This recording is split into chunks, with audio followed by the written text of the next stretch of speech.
ತುಮಕೂರು ಜಿಲ್ಲೆಯ ಶಾಸಕರನ್ನ ಮತ್ತು ಸಚಿವರುಗಳನ್ನ ಮುಖ್ಯಮಂತ್ರಿಗಳು ಇವತ್ತು ಕರೆದಿದ್ರು. ಬಹಳ ಮುಖ್ಯವಾಗಿ ಏನು 50 ಕೋಟಿ ರೂಪಾಯಿ ಅನುದಾನವನ್ನು ಕೊಟ್ಟಿದ್ದಾರೆ, ವಿಶೇಷವಾಗಿ ಅದರ ಬಗ್ಗೆ ಹೆಚ್ಚಿನ ಚರ್ಚೆಯನ್ನ ಮಾಡಿದ್ದೇವೆ.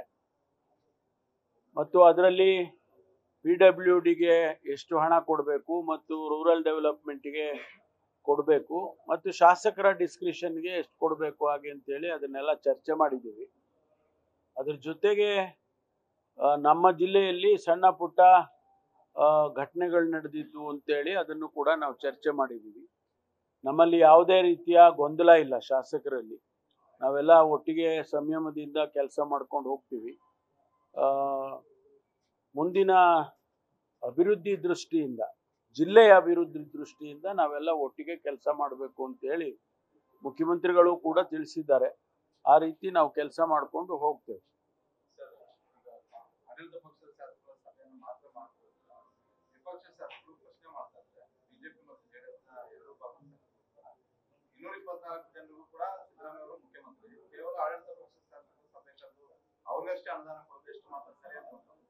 ಇಲ್ಲ, ಅದು ಅನುದಾನ ಕೊಡೋದ್ರಲ್ಲಿ ಅವರು ಹೇಳಿದ್ದಾರೆ ಈಗಾಗಲೇ ಮುಖ್ಯಮಂತ್ರಿಗಳು.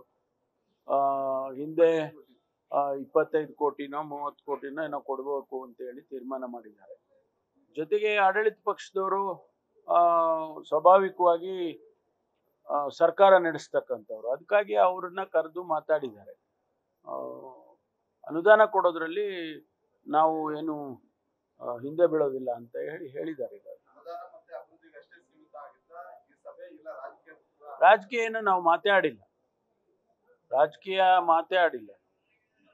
ನಾವು ಬರೀ ಅನುದಾನ ಮತ್ತು ಅಭಿವೃದ್ಧಿ, ಒಗ್ಗಟ್ಟು ಇದ್ರ ಬಗ್ಗೆ ಮಾತಾಡಿದ್ವಿ.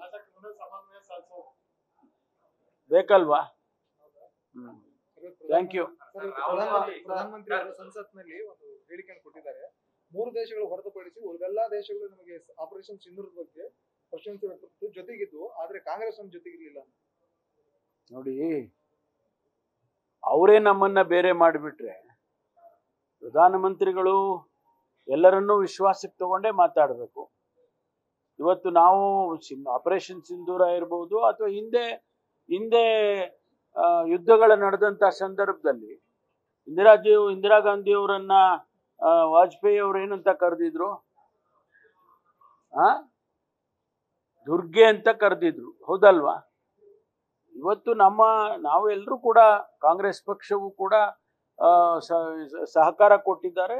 ದೇಶದ ರಕ್ಷಣೆಗೆ ಎಲ್ಲರೂ ಪಕ್ಷಾತೀತವಾಗಿ, ಇದರಲ್ಲಿ ಪಕ್ಷ ನೋಡೋದಿಲ್ಲ, ದೇಶದ ರಕ್ಷಣೆಗೆ ಪಕ್ಷ ನೋಡ್ತಾರೆ ಯಾರಾದ್ರೂನೆ. ಅದಕ್ಕಾಗಿ ಪ್ರಧಾನಮಂತ್ರಿಗಳು ಕೂಡ ನಮ್ಮನ್ನು ವಿಶ್ವಾಸಕ್ಕೆ, ಕಾಂಗ್ರೆಸ್ ಪಕ್ಷವನ್ನು ಅಥವಾ ಎಲ್ಲ ಪಕ್ಷಗಳನ್ನ ವಿಶ್ವಾಸಕ್ಕೆ ತಗೊಂಡೇ ಮಾತನಾಡಬೇಕು.